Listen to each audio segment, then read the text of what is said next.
Assalamualaikum warahmatullahi wabarakatuh dan salam sejahtera rakan-rakan dan tuan-tuan yang mengikuti kursus secara maya di aplikasi Zoom pada hari ini. Bagi kursus singkat kurang daripada 1 jam, dan jika yang ingin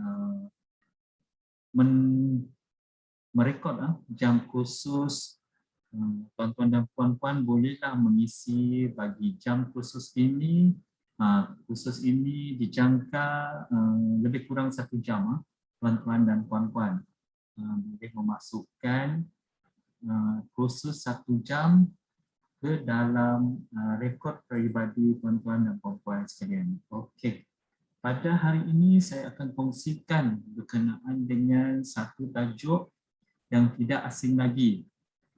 Tidak asing lagi sebagaimana yang terlibat dalam aktiviti-aktiviti pertanian. Kerana apa pada masa ini tuan-tuan dan puan-puan rasanya lebih pakar, lebih mahir dan juga lebih mengetahui kebanyakan ataupun peratus pendapatan isi rumah berhasil ataupun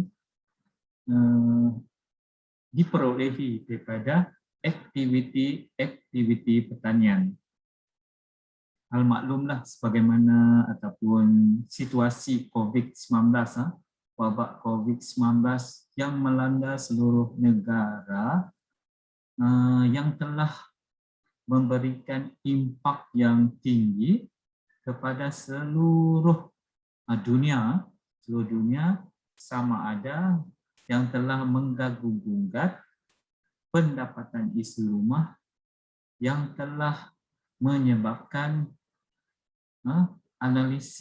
statistik analisis dunia mendapati ataupun kedapatan lebih 40% isi rumah ataupun keluarga isi rumah telah mengalami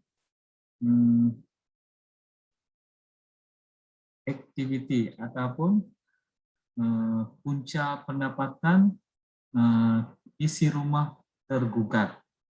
Sebagai contoh, akibat daripada pembuangan pekerjaan.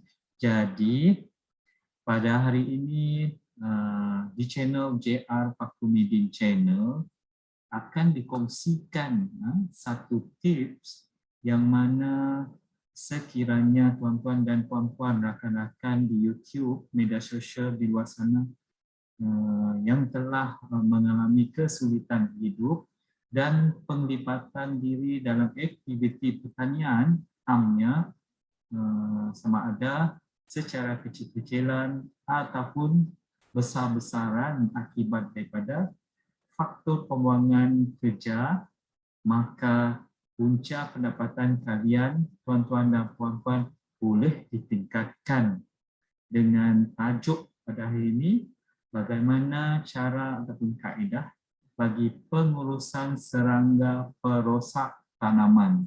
Okey. Saya akan kongsikan pada video kali ini yang boleh membantu tuan-tuan dan puan-puan alternatif untuk mengurus serangga perosak terhadap tanaman tuan-tuan dan puan-puan di luar sana. Okay. Sebelum saya teruskan, jangan lupa untuk like, share dan juga subscribe channel JR Pakumidin.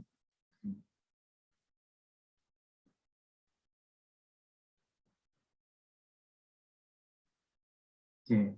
Sebelum kita teruskan, apa yang dimaksudkan dengan perosak tanaman dan juga kaedah bagi membantu mengatasi masalah-masalah tersebut, pada video kali ini saya akan kongsikan kenapa serangan perosak itu berlaku. Okay. Kenapa serangan perosak itu berlaku? Pertamanya adalah berkaitan dengan kaedah menanam hanya sejenis tanaman ataupun daripada sebutan ataupun yang lebih sinonim dengan nama monoculture. Monoculture ni maksudnya kita menanam hanya sejenis tanaman sahaja di sesuatu tapak ataupun tanah. Sebagai contoh, satu batas tu kita menanam sayur bayam sahaja, ataupun keseluruhan satu tapak 1 ekar, sebagai contoh 1 ekar kita tanam satu jenis tanaman saja, sebagai contoh jenis tanaman sayur bayam. Itu boleh mengundang serangan perosak. Yang kedua, penanaman yang agak padat. Okay. Penanaman yang agak padat di sini bermaksud tiada penjarakan sosial, sedangkan pada masa ini wabak COVID telah melanda seluruh dunia. Maka kita mesti patuh kepada standard operation procedure, iaitu dengan mengamalkan salah satunya adalah penjarakan sosial. Jadi dari segi untuk mengelakkan tanaman berlaku, maka penanaman yang kira elakkan daripada kepadatan yang berlebihan, kerana dengan kaedah penanaman yang padat ini boleh mengundang daripada serangan perosak. Okay. Yang ketiga, ketersediaan perumah pilihan. Okay. Ketersediaan perumah pilihan bermaksud kemungkinan tuan-tuan dan puan-puan pada tapak tanaman ataupun projek sedia ada telah adanya perosak ataupun penyakit tumbuh-tumbuhan. Okay. Yang keempat, disebabkan oleh penggunaan baja secara berlebihan, iaitu tidak mengikut prosedur description yang telah diletakkan di sama ada di botol, pada label botol baja, ataupun juga pada bekas ataupun kotak baja tersebut. Ada label tidak diguna pakai sesuka hati membaja. Yang kelima pula, kenapa serangan perosak ini akan berlaku boleh diundang adalah penggunaan racun yang tidak berhemah, tuan-tuan dan puan-puan. Ini disebabkan pertama, penggunaan racun yang tidak berhemah ini sebagai contoh tidak membaca label dengan betul kaedah penggunaan racun. Lepas tu, sebagai contoh pula, sesuka hati membancuh tanpa mengikut description ataupun berapa sebenarnya ratio racun yang harus dicampur dengan air sebelum disembur ataupun diletakkan pada kawasan tanaman kita.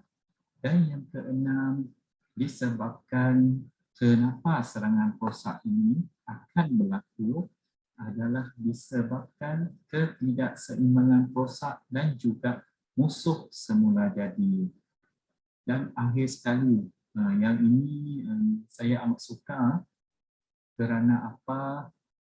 Sekiranya keadaan cuaca yang agak lembap dan juga amat panas, tetapi di Malaysia ni, di kawasan Sarawak ataupun di mana-mana saja iklim tropika di negara kita ini, keadaan cuaca tidak menentu, terutamanya jika berlakunya kelembapan yang berlebihan, iaitu faktor hujan yang berlebihan, maka ianya boleh mengundang daripada serangan perosak, akan berlaku dan menyebabkan kemusnahan dan juga kerugian kepada pengusaha. Okey, sekarang kita telah kenal apa punca sebenarnya serangan perosak yang merosakkan tanaman ataupun sayur-sayuran yang kita usahakan. Ada 7 yang dapat saya kongsikan di channel JR Pakumidin channel ini. Jadi Jangan lupa rakan-rakan di luar media sana untuk like, share dan juga subscribe channel JR Pakumiddin Channel. Dan seterusnya, selepas kita kenal apa punca serangan perosak, maka kali ini kita teruskan dengan bagaimana kita untuk mengamalkan konsep pengurusan perosak secara bersepadu, PPP ataupun IPM. Ada dua pendekatan di sini yang boleh saya kongsikan di channel JR Pakumiddin Channel. Pertama adalah dengan mengamalkan satu pendekatan kawalan perosak yang menggabungkan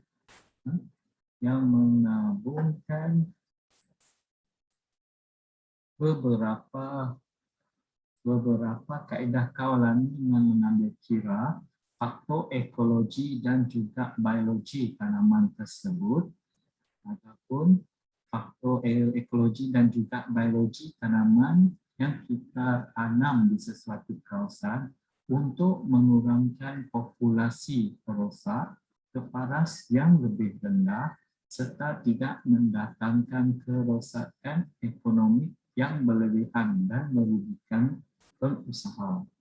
Yang kedua, dengan mengamalkan teknik yang digunakan seharusnya mestilah menguntungkan serasi dan mesra alam.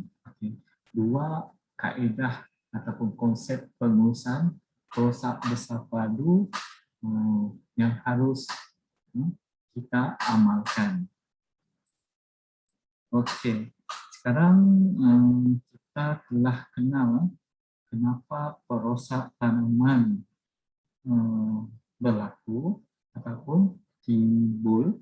Yang kedua, bagaimana ataupun konsep berkaitan konsep bersepadu yang harus diamalkan dan juga definisi yang harus kita titik beratkan. Sekarang kita harus kenal apa jenis tanaman yang sinonim dengan penyakit dan sering diserang oleh perosak tanaman. Okay. Di sini saya akan kongsikan ada 4 jenis perosak utama jenis sayur-sayuran.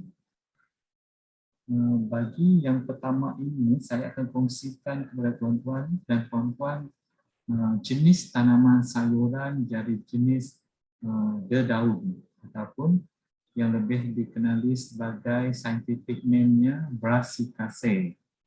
Brassicaceae ini adalah jenis tanaman sayur-sayuran yang berwarna hijau seperti kubis, pakcoy, sawi, salad, lobak, kubis bunga dan juga brokoli. Okay, sekarang pertamanya saya akan kongsikan apa perosak utama kepada sayuran jenis Brassicaceae ataupun sayuran hijau kita. Pertama adalah rama-rama intan dan dikenali dengan nama diamond back moth, Rutella xylostella. Rutella xylostella. Apakah contoh yang disebabkan oleh rama-rama intan yang akan merosakkan sayuran-sayuran hijau kita? Okay. Di sini saya akan kongsikan maklumat, sedikit maklumat berkenaan dengan perosak ataupun disebabkan oleh rama-rama intan yang menyerang sayur hijau kita. Okey.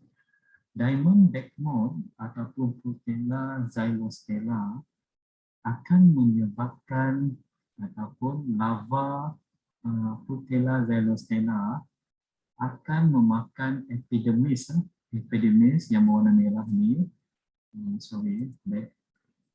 Okay. Warna merah ini menunjukkan larva akan memakan epidermis bahagian bawah daun. Okay. Kita boleh tengok di bawah daun sama ada kailan sawi, yang mana daun-daun yang diserang menunjukkan lubang lusinar. Okay, kita perhatikan di sini, lubang ini akan, kalau kita tengok daripada lubang, kita akan cahaya akan tembus daripada lubang itu. Dengan mata kasar kita boleh melihat lubang tersebut tembus ke sebelah. Kedua berkenaan dengan ulat ratus, cutworm, Spodoptera litura. Spodoptera litura ini dia punya larva. Ini dia punya tahi, inilah bentuk dia, dan ini yang disebabkan oleh Spodoptera litura. Apakah jenis kerosakan? Sekarang kita akan share di sini. Apakah jenis kerosakan yang disebabkan oleh Spodoptera litura ataupun ulat ratus? Okay. Kerosakan yang disebabkan oleh Spodoptera litura yang saya akan kongsikan di channel JR Pakumidin channel ini adalah larva akan memakan daun. Larva akan memakan daun. Kita tengok sini, larva telah memakan daun hijau, batang dan akar pada waktu malam. Okey, Spodoptera litura jenis rama-rama ini akan memakan daun pada waktu malam dan juga batang akar pada waktu malam. Dan kadang-kadang larva akan menyerang sayur-sayuran hingga tinggal rangka saja. Ini kita tengok. Daun-daun sayur tadi habis tinggal rangka. Ia disebabkan oleh rama-rama Spodoptera litura ataupun cutworm, ulat ratus yang akan menjadi Spodoptera litura.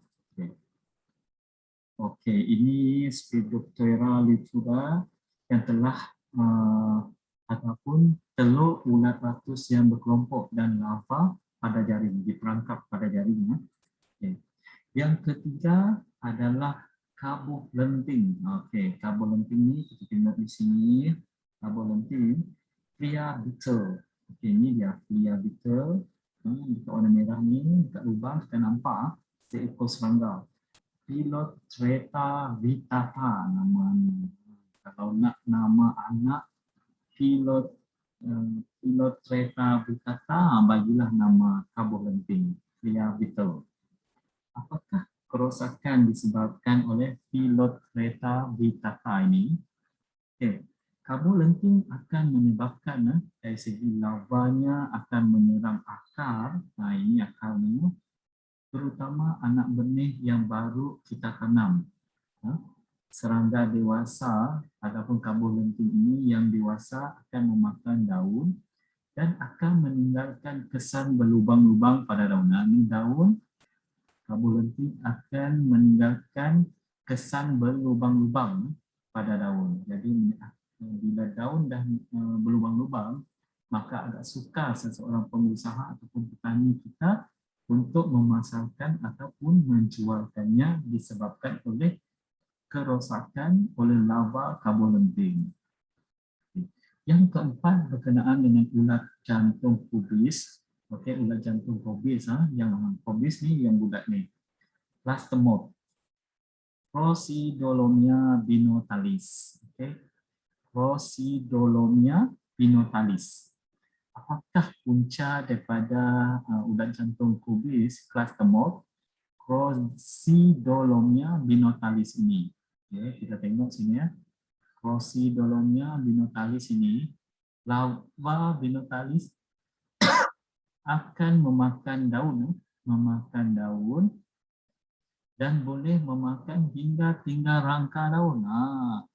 Sebab daun kubis ni yang kecil, bila daunnya telah dimakan, maka semestinya lah buah kubis tidak akan dapat membesar ataupun terbentuk.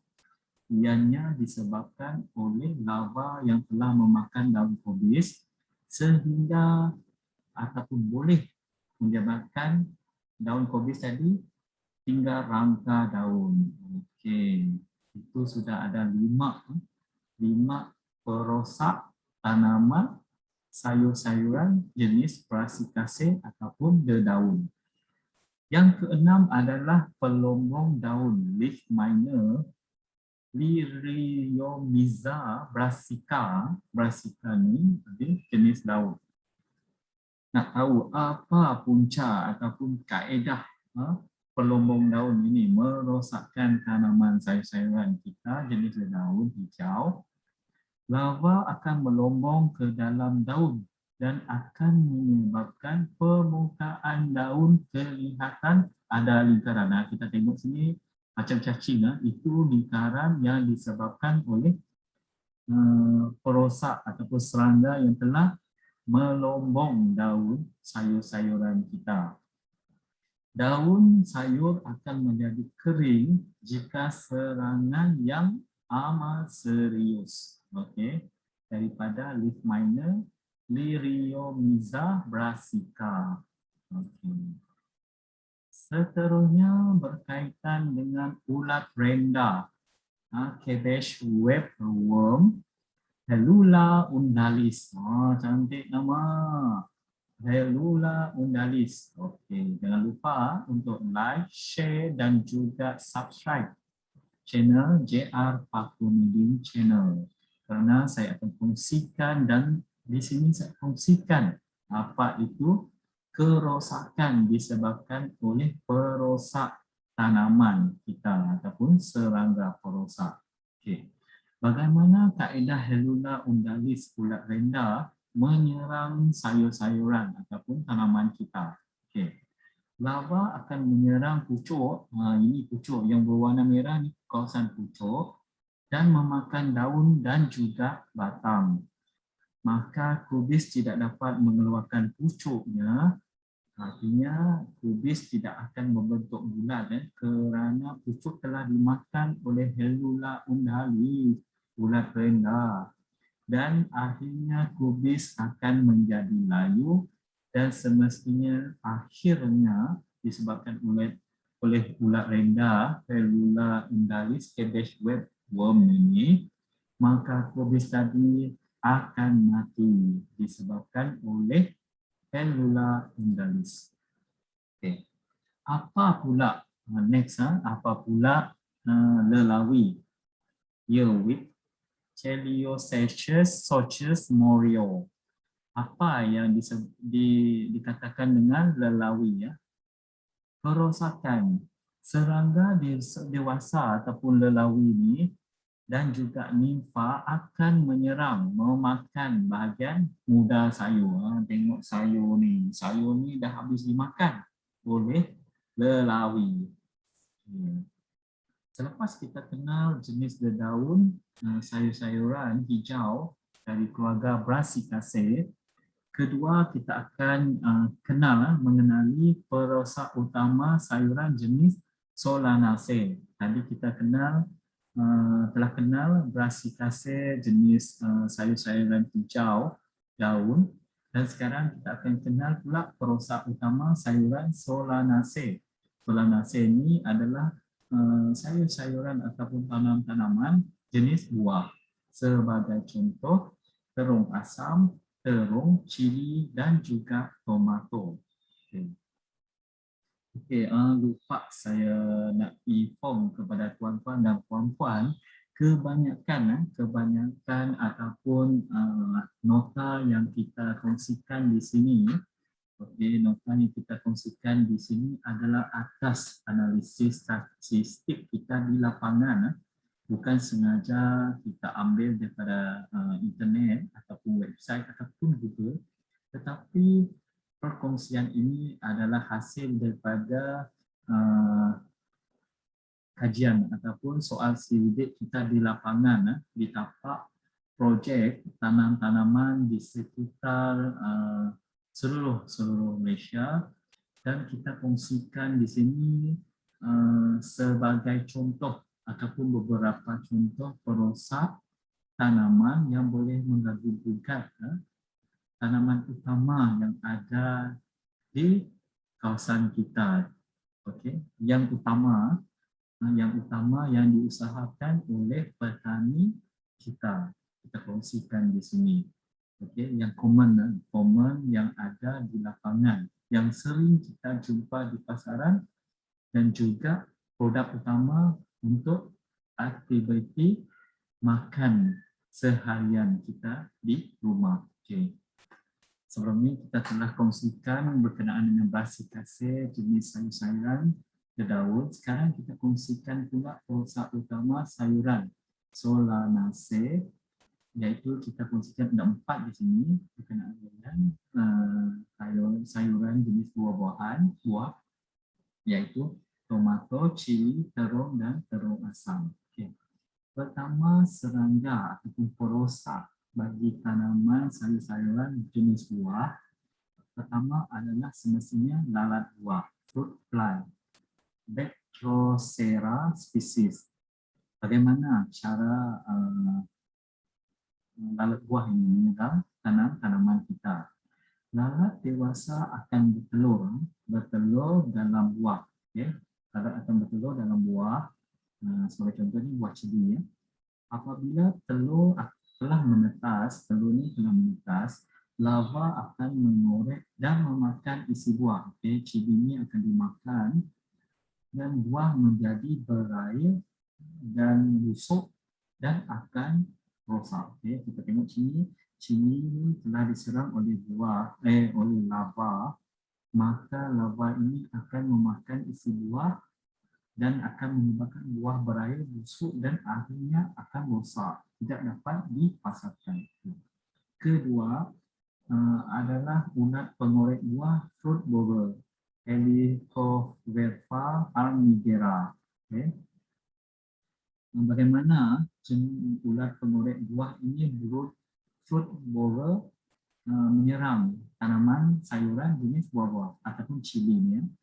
Larva akan mengorek dan memakan bahagian dalam buah. Ini larva mengorek buah cili dan memakan buah, akan meninggalkan najis. Dia akan berak di dalam buah cili ini di sekitar lubang yang telah dikorek.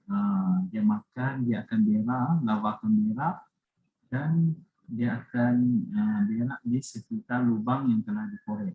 Pertumbuhan buah semestinya akan terbantu dan juga berkerekot.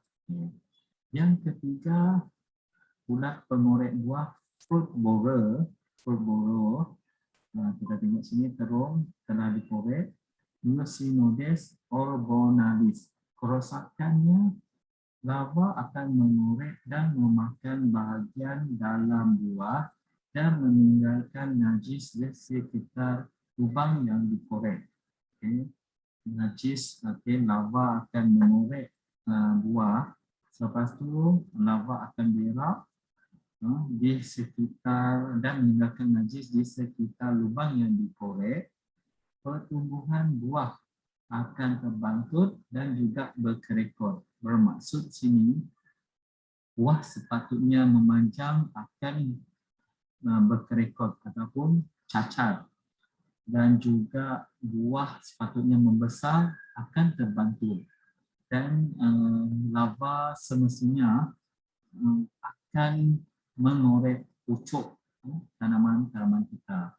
Okey, seterusnya yang keempat kita akan kongsikan di channel JR Pakuniddin Channel ini berkaitan dengan serangan yang disebabkan oleh kutu trip.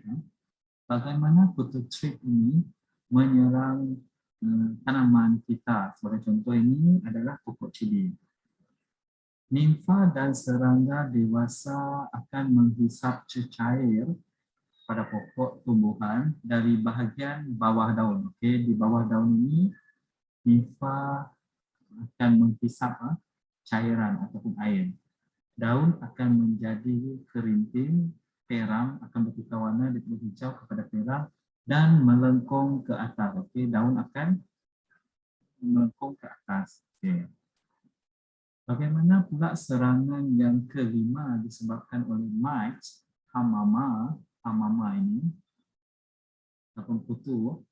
Larva, nimfa dan juga hama yang dewasa akan menghisap cecair daun dia lebih kurang dengan nimfa, pucuk dan juga buah. Daun akan berkerekot, maka ianya akan melengkung ke bawah. Okay.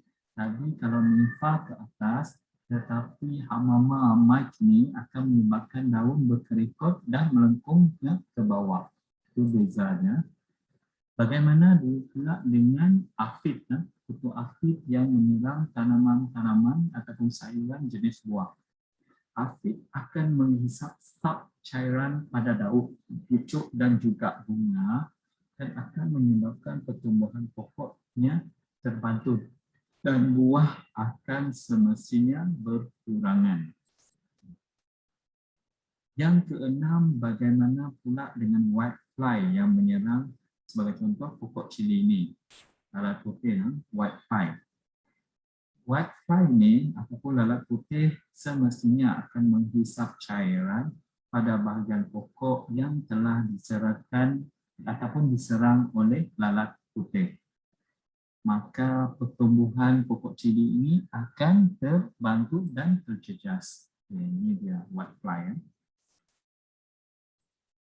Seterusnya, apa itu mealybug ataupun koya? Koya akan menghisap sap cairan pada batang, daun, pucuk dan juga bunga dan akhirnya menyebabkan pertumbuhan pokok sayur buah ini sebagai contoh terong asam ataupun terong terbantu. Okay. Kita telah kenal di channel ini, sebelum ini kita telah kenal yaitu apa jenis perosak utama sayur-sayuran jenis berdaun Brassicaceae, manakala jenis sayur-sayuran jenis buah Solanaceae, dan sekarang kita akan kenali perosak utama jenis Zingiberaceae dari keluarga Zingiberaceae ataupun Halia yang menjalar di atas tanah. Okay. Selalunya pengorek buah, pengorek pucuk, shoot borer, Udaspes polus akan menyerang lava pengorek pucuk, akan menyerang dan menggulung daun secara menegak dan boleh menyebabkan kemusnahan ke atas daun halia. Kedua, lalat rhizome, Zinger rhizome fly, Mimegrala corydoulespon. Okay. Lalat rhizome ni akan ataupun lavanya akan mengorek ke dalam rhizome di dalam tanah. Dia akan mengorek, tengok ni ada lubang dan rhizome tersebut rosak, buruk dan busuk. Yang ketiga, stem fly ataupun lalat batang.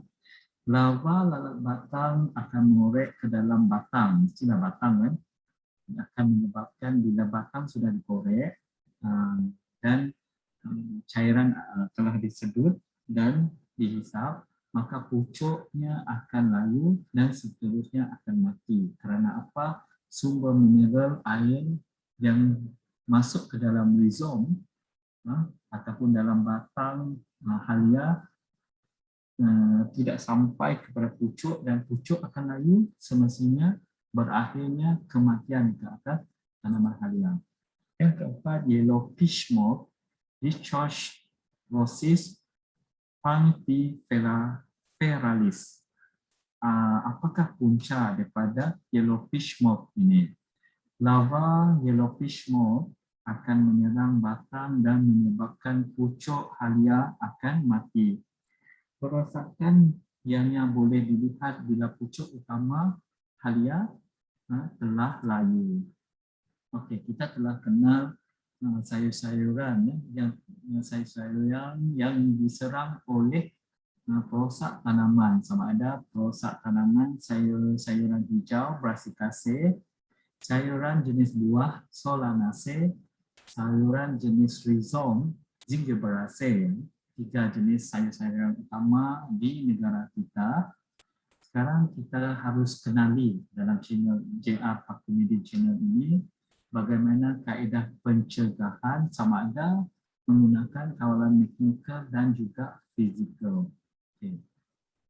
Sekarang saya akan kongsikan beberapa kaedah kawalan fizikal dan biologikal.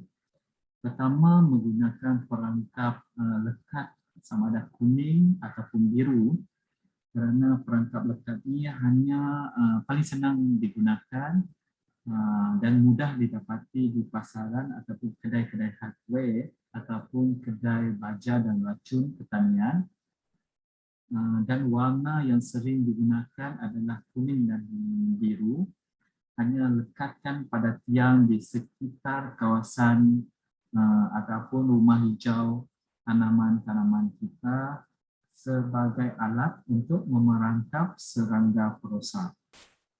Yang kedua pula, dengan menggunakan perangkap lampu. Perangkap lampu dulunya kalau kita mungkin tidak sempat yang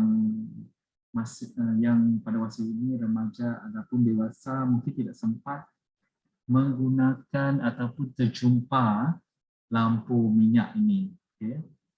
Kerana apa? Dengan menggunakan perangkap lampu ini, di bawah lampu kita akan letak satu besen ataupun baldi yang mengandungi air. Okey. Kenapa menggunakan perangkap lampu? Serangga perosak ataupun serangga sebenarnya di penyamuk sekalipun akan mudah tertarik kepada cahaya. Maka bila serangga ini tertarik kepada cahaya, pantulan daripada cahaya tersebut menyebabkan serangga akan jatuh ke bawah dan akhirnya masuk ke dalam baldi yang berisi air. Ini adalah dua contoh yang kiranya munasabahlah ikhtiar kita untuk menangani permasalahan disebabkan oleh perosak sayur-sayuran tanaman-tanaman kita. Okay. Yang ketiganya pula dengan menggunakan rumah struktur kali serangga.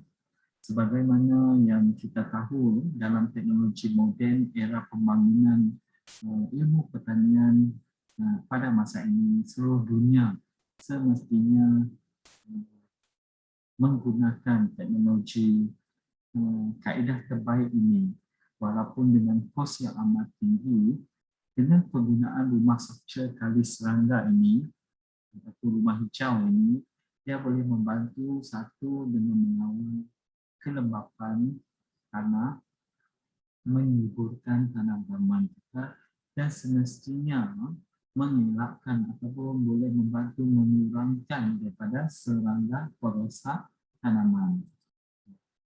Seterusnya dengan menggunakan electric bulb dengan kaedah menggunakan tenaga banyak menggunakan tenaga kerana kita terpaksa mengelilingi kawasan tapak tanaman kita dengan memukul dan ianya memerlukan kerajinan seseorang untuk sentiasa memukul jika ternampak serangga perosak tanaman. Yang kelima, semestinya penggunaan hot water treatment di sesuatu tapak sebelum aktiviti menanam boleh membantu dalam mengawal serangga perosak tanaman. Okay. Artinya sebelum aktiviti penanaman, mungkin seminggu ataupun 2 minggu sebelum penanaman, kita harus menyiram air panas ke kawasan tapak ataupun tanah kosong sebelum penanaman sayur-sayuran dilaksanakan. Seterusnya berkenaan dengan penggunaan flamethrower. Okay. Flamethrower ini seterusnya semestinya dengan kaedah penggunaan plastik silver shine penutup bumi yang paling reflektif ini, memanglah kita tahu ianya sebaik mungkin kaedah ini adalah satu, mengawal kelembapan tanah, kedua, mengawal daripada perosak tanaman, terutama serangga perosak, ketiga, mengelakkan kita ataupun mengurangkan daripada kecepatan untuk kawalan rumpai di tapak tanaman. Seterusnya semestinya lah jika kita membungkus buah sayur-sayuran kita, semestinya dengan membungkus buah dia boleh membantu dalam mengelakkan perosak tanaman sayur-sayuran, perosak tanaman sayur jenis berbuah. Okay. Seterusnya tuan-tuan dan puan-puan, semestinya lah di dalam channel JR Pakuniddin ini dengan menggunakan perangkap feromon juga boleh membantu mengawal daripada tapak semayan ataupun tanaman sayur-sayuran kita daripada serangan perosak. Okay. Bagaimana pula tuan-tuan dan puan-puan rakan-rakan di YouTube ataupun media sosial berkenaan dengan kaedah pencegahan dengan mengamalkan kaedah kawalan kultural? Apa yang disebutkan dengan kawalan kultural? Okay. Semestinya kawalan kultural lebih selamat dengan mengamalkan kebersihan ladang dan juga sekitarnya, termasuklah dengan membuang sisa tanaman termasuk akar.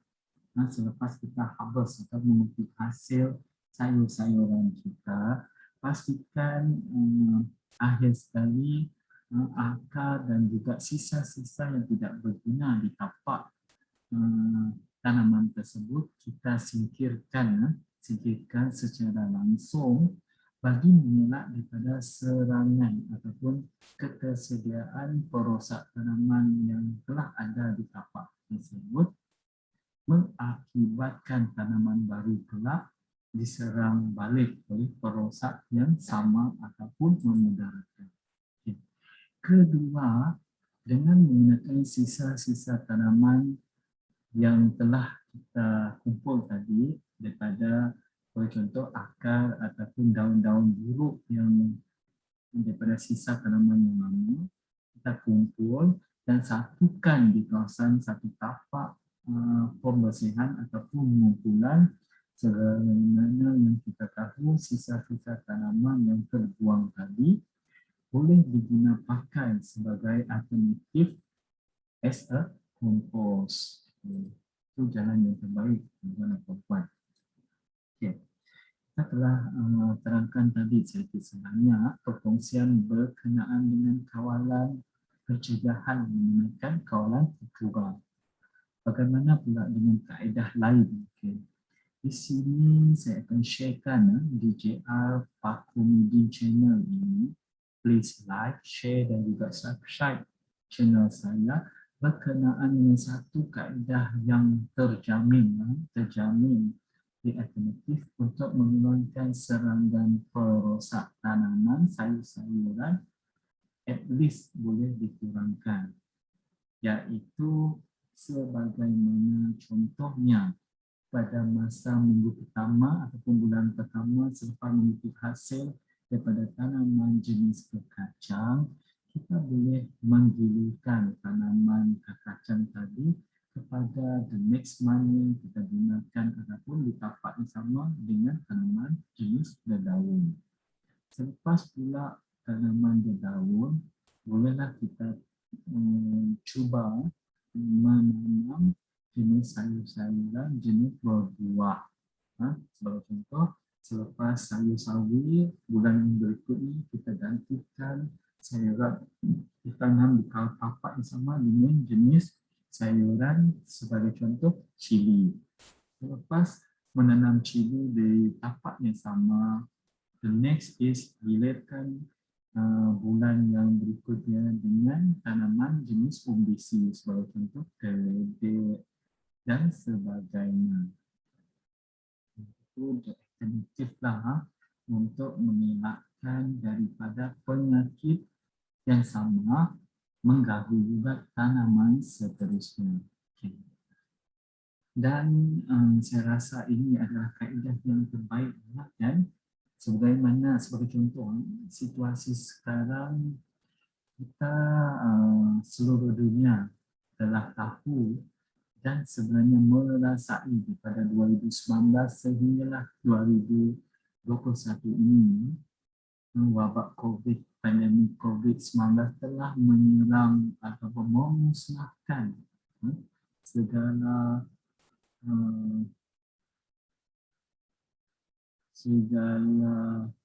dan menyebabkan kesulitan yang amat kepada dunia, terutamanya dengan serangan COVID-19 ini merosakkan kepelbagaian aktiviti harian kita.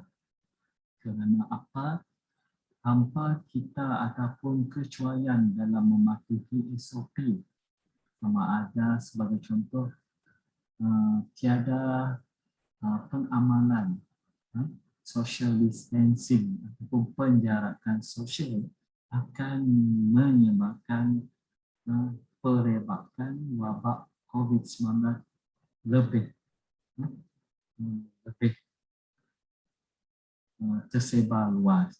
Begitulah dengan jika kita tidak menanam, jika kita tidak mengamalkan penanaman secara jarak-jarak dengan kesesuaian jarak pada tanaman, maka tanaman sayur-sayuran kita akan mudah diserang penyakit. Macam itulah contohnya wabak COVID-19 bila tiada pengamalan penjarakan sosial pun sama, virus COVID-19 akan mudah menyerang seseorang. Seterusnya, gunakanlah ataupun laksanakanlah aktiviti pembajakan yang baik. Seterusnya, berilah tempoh rehat ataupun rehatkanlah tapak tanaman yang telah diharvest untuk hasil untuk berehat, kerana tapak ataupun tanah tersebut macam kita juga akan letih jika sentiasa dibajak, sentiasa ditanam, sentiasa dibaca, sentiasa diracun, maka ia boleh menyebabkan kerintangan kawasan tapak tersebut terhadap penyakit dan juga perosak tanaman. Bermaksud di sini dalam CR channel Pakumidin ini saya syarankan kepada tuan-tuan dan tuan-tuan untuk memberikan sesuatu tempoh rehat kepada tapak tanaman kita. Bagaimana pula dengan kaedah rawatan, iaitu dengan mengamalkan kaedah rawatan tadi pada waktu tua pencegahan, sekarang kaedah rawatan dengan kawalan biologi. Okey. Sebagaimana yang kita tahu ataupun kita kurang sedar, sebenarnya di sesuatu tapak tanaman kita memang telah ada musuh semula jadi, laba-laba sebagai pemangsa. Dan yang ketiga, memelihara musuh semula jadi ini dengan membiarkan laba-laba musuh-musuh yang ada di persekitaran tapak projek tanaman-tanaman kita, dan biarkan mereka berada di situ. Kerana apa? Dengan adanya laba-laba sebagai pemangsa, ia boleh membantu dalam menghalang perosak tanaman daripada menyerang tanaman kita, kerana laba-laba ini akan memerangkap dan akhirnya akan makan perosak tanaman sayuran kita. Seterusnya, dengan penggunaan penyengat potasia, penyengat potasia ini akan memakan lava serangga perosak. Jadi abaikan jika ada penyengat potasia ini di kawasan tapak projek kita. Selain itu, dengan adanya pentatomid, neem, kumbang asasin, kumbang kura-kura boleh digunakan pakai kerana mereka ni adalah dari kelompok musuh semula jadi sedia ada di kawasan tapak projek tanaman-tanaman. Maka biarkan mereka, kerana khidmat diperlukan agar untuk kebaikannya mengawal serangga rosak yang akan tiba atau sedia ada. Selain itu, kawalan biologi dengan adanya ekstrak akar tuba, ekstrak daun neem, emulsi bawang putih atau cili, dan juga produk Bacillus thuringiensis. Ini adalah tuba, neem dan juga bawang putih. kerana penggunaan ekstrak glutamin dan juga racun perosak. Okey, sebelum kita mengakhiri pembahasan ataupun perkongsian ilmu berkenaan dengan kawalan serangga perosak ke atas tanaman sayur-sayuran kita, saya akan kongsikan di sini kaedah. Tadi kita telah bercerita sedikit perkongsian berkenaan kaedah rawatan biologi. Sekarang kita kepada kawalan kimia pula. Okay. Sebenarnya kawalan kimia ini memang digunakan apabila populasi perosak mencapai atau melebihi paras ambang ekonomi. Bermaksud sekiranya lah kawasan tapak semayan projek kita tadi, sayur-sayuran telah diserang oleh perosak tanaman yang mengganggu-gugat faktor ekonomi kita. Artinya hampir separuh kawasan tanaman sayur-sayuran telah dirosakkan oleh perosak. Maka tanpa kawalan biologi mungkin agak slow, maka kawalan kimia dengan menggunakan beberapa alternatif racun yang mempercepatkan kemusnahan kepada perosak serangga digunakan pakai. Kedua, haruslah bila kita nak kawalan menggunakan produk kimia, semestinya disarankan mengikut peraturan dan juga label yang telah ditetapkan. Yang ketiga, dengan menggunakan secara minimal dan juga semestinya harus menepati situasi alam sekitar ataupun produk tersebut, produk kimia semestinya mestilah mesra alam. Dan akhir sekali, saya tidak syorkan kawalan rawatan ini menggunakan produk kawalan kimia kerana saya beranggapan di sini bahawa penggunaan kawalan kimia ini ataupun racun perosak adalah alternatif langkah terakhir yang perlu diambil dalam kawalan perosak. Bermaksud sekiranya dilihat serangan perosak tadi telah mengakibatkan kerugian yang besar, maka kaedah menggunakan produk kimia ini disyorkan langkah terakhir sebelum kerugian yang amat besar kepada seorang pengusaha. Okay. Ini beberapa contoh yang dalam channel JR Pakemudi channel ini syorkan kepada tuan-tuan yang common, yang sedang ataupun mudah didapati di kedai-kedai peladang pertanian ataupun kedai pembekal baja dan racun tempatan. Sebagai contoh, cypermethrin, deltamethrin, dimethoate, fipronil, imidacloprid, malathion dan permethrin. Ini adalah kandungan dan juga bahan itu dan juga jenis perosak tanaman. Sebagai contoh, cypermethrin adalah khas untuk kutu daun aktif, ulat pengorek buah, pengorek enai, kutu trip, ulat latus, kabul lentik, pea betel, pengorek kacang dan juga lalat buah.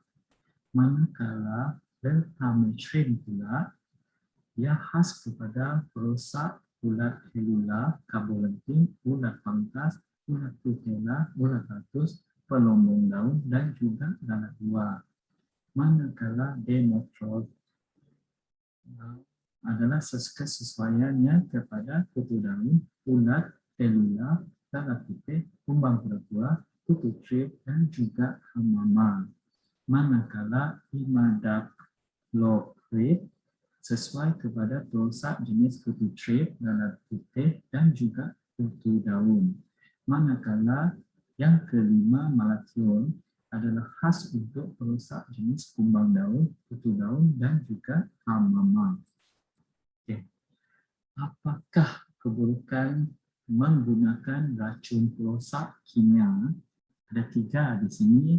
Saya akan kongsikan di channel JR Pakemudi channel. Jangan lupa untuk like, share dan juga subscribe channel JR Pakumuddin.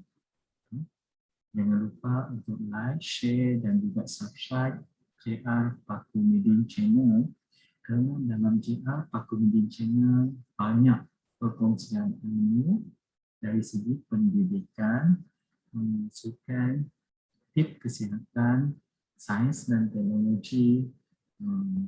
Sesiapa rakan-rakan tuan-tuan dan puan-puan yang suka travel alone, saya kongsikan dalam blog dan juga YouTube perkongsian yang boleh membantu tuan-tuan dan puan-puan dalam kepelbagaian aktiviti kehidupan seharian. Okay. Sekarang kita teruskan di channel JR Pakumuddin Channel ini, dan jangan lupa untuk like, share dan juga subscribe channel JR Pakumuddin Channel ini.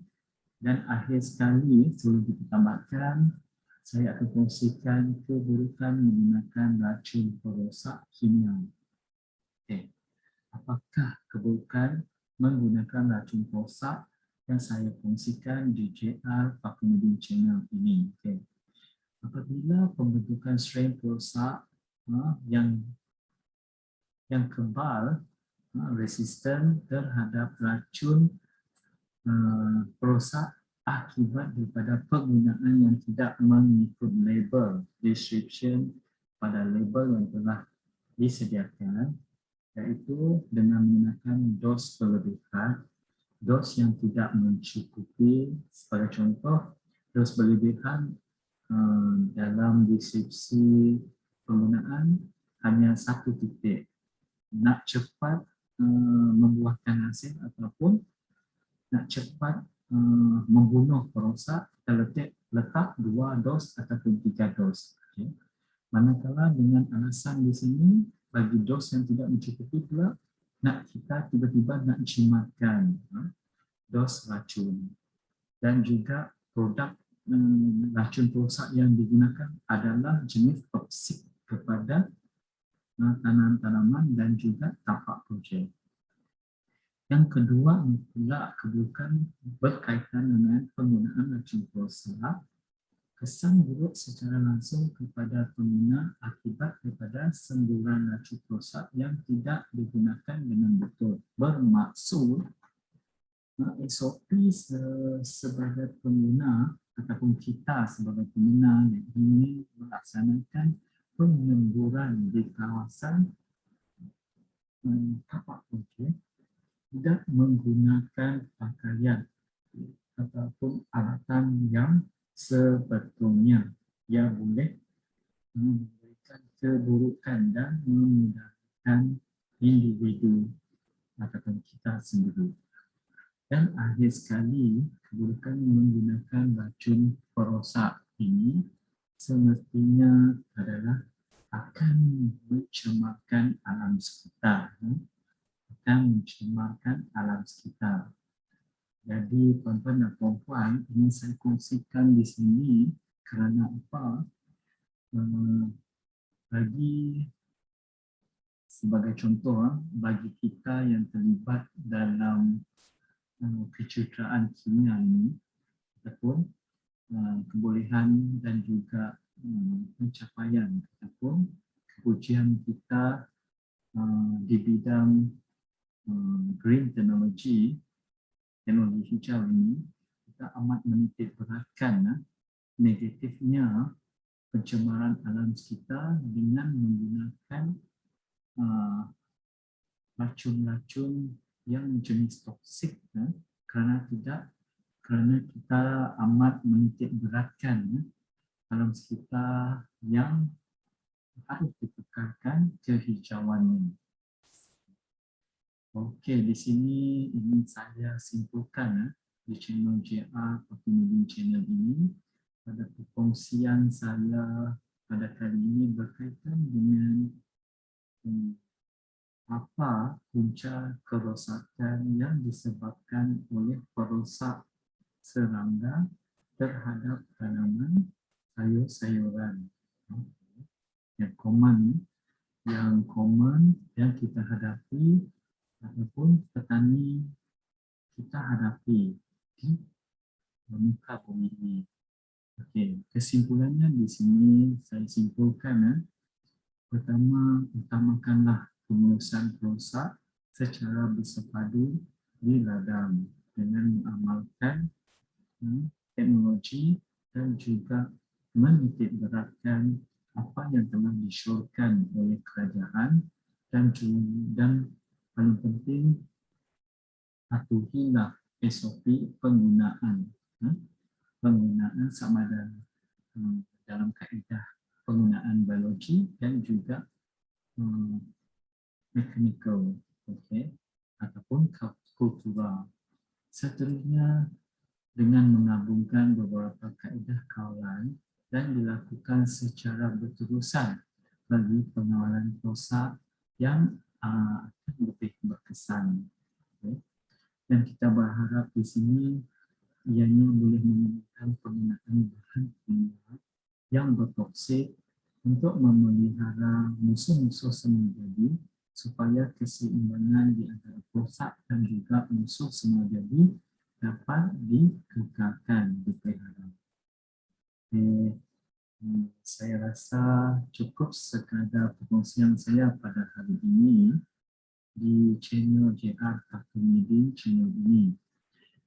Saya berharap tuan-tuan dan puan-puan boleh faham sedikit sebanyak perkongsian ilmu yang kita telah dapati di lapangan dan cara kita mengawal dengan kaedah yang terbaik tanpa ataupun mengurangkan penggunaan kimia, sama ada racun kimia ataupun baja kimia, dan seharusnya lah dalam masa yang agak singkat ini kita harus mengekalkan alam sekitar kita ini sentiasa hijau dengan mengurangkan ataupun yang lebih sinonimnya lebih baik mengekalkan kehijauan alam semula jadi dengan menggunakan ketersediaan beberapa faktor sama ada dengan menggunakan tanah serangga yang sebagaimana kita anggap musuh yang akan berguna kepada projek kita sendiri. Akhir kata daripada saya, kiranya perkongsian pada kali ini bermanfaat kepada kita semua. Akhir kata juga kepada saya, teruskanlah menonton ataupun ikuti selanjutnya perkongsian ilmu dan saya akan kongsikan kepada rakan-rakan tuan-tuan dan puan-puan di YouTube ataupun media sosial di channel JR Pakemidin channel ini. Jangan lupa untuk like, share dan juga subscribe di mana lagi selain daripada JR Pakemidin channel. Sekiranya tuan-tuan dan puan-puan ada sebarang persoalan ataupun komen dan juga perkongsian link ataupun YouTube ataupun perkongsian ilmu sekalipun, sila turunkan ataupun coretkan ataupun kaitkan, tuliskan kepada ruangan komen di channel ataupun blog saya iaitu JR Pakemidin channel. Dan kata terima kasih dan jumpa lagi.